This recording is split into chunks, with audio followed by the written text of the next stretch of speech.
It is once again September, and the battle lines have been drawn. On one side, we have the self-proclaimed best iPhone ever, the iPhone 17 Pro Max. It's ditching titanium for aluminum, rocking a polarizing new design, and running the chaotic new iOS 26.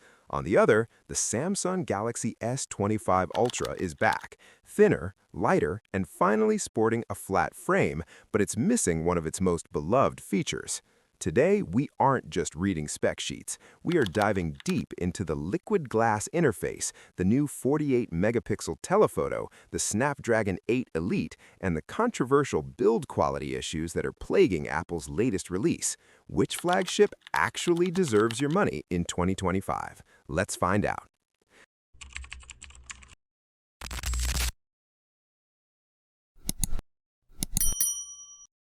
Let's start with the elephant in the room, design.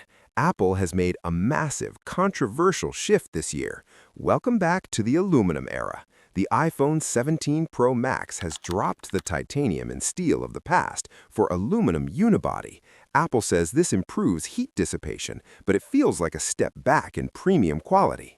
And it gets worse. The back design is a mix of materials, a huge rectangular camera housing, aluminum, and a glass piece covering the charging coil. It's not seamless. In fact, our unit has visible, uneven gaps between the glass and aluminum. It looks cobbled together. And be warned, that aluminum is soft. One drop could deform the frame, and early adopters are already reporting scratches on the camera island just from daily carry. Samsung, conversely, seems to have finally struck gold. The S25 Ultra keeps the titanium, grade 5 to be exact, but now features a flat frame with rounded corners. It is thinner, narrower, and a full 14 grams lighter than the S24 Ultra.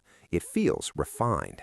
While Apple is experimenting with a volcano-like chassis and retro colors like cosmic orange, which reminds us of the old Nokia N8, Samsung kept it sleek and comfortable. Winner for build quality? It's arguably Samsung this year. Apple's practical switch to aluminum feels like they cheaped out. Flip them over and the battle heats up. Both phones now sport massive 6.9-inch displays.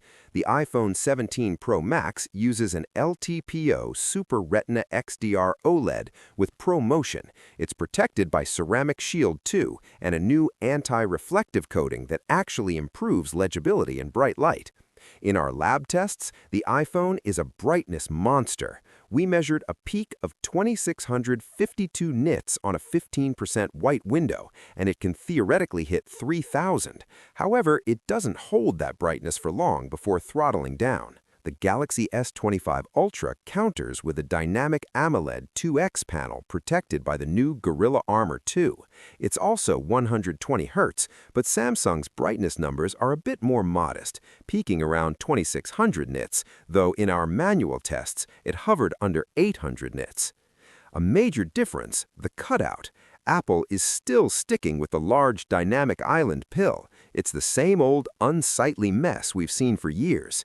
Samsung keeps it clean with a tiny hole punch. However, if you watch a lot of movies, note that the iPhone supports Dolby Vision, while the S25 Ultra still lacks it, sticking to HDR10+. This is where things get weird. The iPhone 17 series launches with iOS 26. Yes, Apple jumped version numbers to match the fiscal year. The big headline is the liquid glass design language. Elements look liquefied with crystal-like textures and dynamic touch responses. But is it good? Honestly, it's chaotic. It feels retro, cluttered, and messes with muscle memory. The symmetry Apple is famous for is gone. On the positive side, the lock screen is now highly customizable with 3D spatial scenes, and notifications are better. Samsung runs Android 15 with One UI 7. It's visually similar to One UI 6, but far more stable than iOS 26 right now. The focus here is AI. You get AI Select to analyze screen content, system-wide natural language input, and a cross-app action feature that acts like a real personal assistant. Imagine asking your phone to find a restaurant and share the location with a friend in one sentence. That's the promise. However, Samsung made a tragic hardware change that affects software usage. The S Pen no longer has Bluetooth, no more remote shutter, no more air actions. It's a baffling downgrade for a device that calls itself Ultra. Let's talk cameras. The iPhone 17 Pro Max finally unifies its resolutions. We have three 48-megapixel sensors on the back. The standout is the new 48-megapixel telephoto with a 4x optical zoom, replacing the old 5x. Apple claims this new sensor allows for better quality, but in our tests, it's a toss-up. The 4x zoom is softer and grainier than we hoped, and barely beats the iPhone 16 Pro. The main camera remains excellent, producing 24-megapixel photos that are expressive with great dynamic range. And for video, the iPhone 17 Pro Max is untouchable. It shoots 4K at 120 FPS with Dolby Vision, and the stabilization is superb. The Galaxy S25 Ultra keeps the massive 200-megapixel main sensor and the dual telephoto setup, 3x and 5x. The big upgrade is the ultra-wide, now a 50-megapixel sensor. In daylight, the 200-megapixel main camera captures photos with incredible gritty detail and character. Where Samsung stumbles is low light. It takes a conservative approach, leaving plenty of noise in the image, rather than smoothing it out like the iPhone. However, having that dedicated 5x lens and a 3x lens gives you more versatility for portraits than the iPhone's single 4x lens. Selfie lovers take note. The iPhone has a new 18-megapixel multi-aspect selfie camera that can shoot wide shots in any orientation. Samsung sticks to the reliable but unchanged 12-megapixel shooter. Under the hood, the iPhone 17 Pro Max packs the i19 Pro chip, 3nm. CPU performance is up 20% in multi-core over the last generation. It's a beast.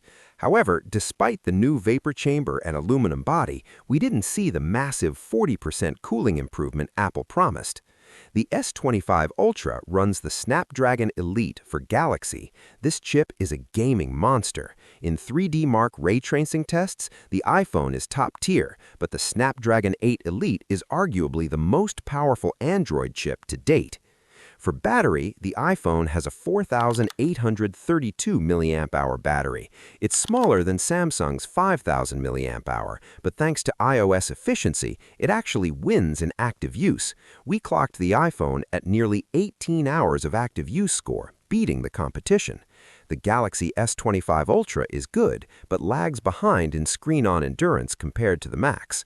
Charging is finally faster on the iPhone, supporting a new AVS protocol for 50% in 20 minutes, but you have to buy a separate, ridiculously named 40-watt dynamic adapter to get those speeds.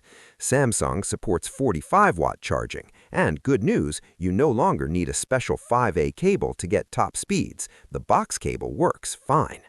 So, which one wins? The iPhone 17 Pro Max is a complicated device.